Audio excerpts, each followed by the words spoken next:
ഇടുക്കിയിൽ വ്യത്യസ്ത വാഹന അപകടങ്ങളിലായി 4 മരണം. പന്നിയാർകുട്ടിയിൽ വാഹനം കൊക്കയിലേക്ക് മറിഞ്ഞുണ്ടായ അപകടത്തിൽ മരണം 3ആയി. ഗുരുതരമായി പരിക്കേറ്റ് ചികിത്സയിലായിരുന്ന ഇബ്രാഹിമാണ് മരിച്ചത്. കട്ടപ്പന കരിമ്പാനിപ്പടിയിൽ കാർ ക്രാഷ് ബാരിയറിൽ ഇടിച്ച് ഒരാൾ മരിച്ചു. വള്ളക്കടവ് സ്വദേശി റോബിൻ ജോസഫാണ് മരിച്ചത്. വിവരങ്ങളുമായി ഇടുക്കിയിൽ നിന്ന് ആൽവിൻ തോമസ് ചേരുന്നു. ആൽവിൻ, 2 വാഹനാപകടങ്ങളാണ് ഉണ്ടായിരിക്കുന്നത് ഇടുക്കിയിൽ. എന്തൊക്കെയാണ് വിവരങ്ങൾ?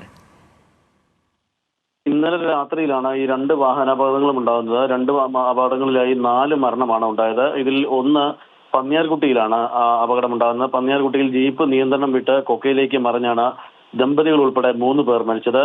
പന്നിയാർകുട്ടി ഇടയോട്ടിയിൽ ബോസ്, ഭാര്യ റീന എന്നിവരാണ് വാഹനത്തിലുണ്ടായിരുന്ന ദമ്പതികൾ. അവർക്കൊപ്പം ഉണ്ടായിരുന്ന ബന്ധു തത്തമ്പള്ളിയിൽ അബ്രഹാം എന്നിവരാണ് 3 പേരാണ് മരിച്ചത്. ഇതിൽ ഈ പന്നിയാർകുട്ടി പള്ളിക്ക് സമീപത്തെത്തിയപ്പോൾ ജീപ്പ് നിയന്ത്രണം വിട്ട് ജീപ്പ് 100 അടി താഴ്ചയിലേക്ക് മറിയുകയായിരുന്നു. ഇവര് മുല്ലക്കാനത്തുള്ള ബന്ധുവീട്ടിൽ പോയി തിരികെ മടങ്ങുമ്പോഴാണ് ഈ അപകടം ഉണ്ടാകുന്നത്. ചെറിയ റോഡ്, വീതി കുറഞ്ഞ റോഡാണ്. അവിടെ ഈ വെള്ളത്തിനായി ഉപയോഗിക്കുന്ന ഹോസ് ഇട്ടിട്ടുണ്ടായിരുന്നു. ഈ ഹോസിൽ തെന്നി വാഹനം കയറി തെന്നിയാണ് ഈ അപകടം ഉണ്ടായത് എന്നുള്ളതാണ് ഇപ്പോൾ പ്രദേശവാസികളൊക്കെയും നമുക്ക് നൽകുന്ന വിവരം. അങ്ങനെയാണ് ഈ അപകടം ഉണ്ടാകുന്നത്. വാഹനം ജീപ്പ് തെന്നി മാറി, റോഡിൽ തെന്നി മാറിയാണ്ട് 100 അടി താഴ്ചയിലേക്കാണ് മറിഞ്ഞത്. സംഭവ സ്ഥലത്ത് വെച്ച് തന്നെ റീനയും അതോടൊപ്പം തന്നെ ബോസും മരിച്ചിരുന്നു. ശേഷം അടിമാലി താലൂക്ക് ആശുപത്രിയിൽ ചികിത്സയിലിരിക്കെയാണ് തത്തമ്പള്ളിയിൽ അബ്രഹാം എന്ന ഇവരുടെ ബന്ധു കൂടിയായ വാഹനം ഓടിച്ചിരുന്ന ആൾ മരിച്ചത്.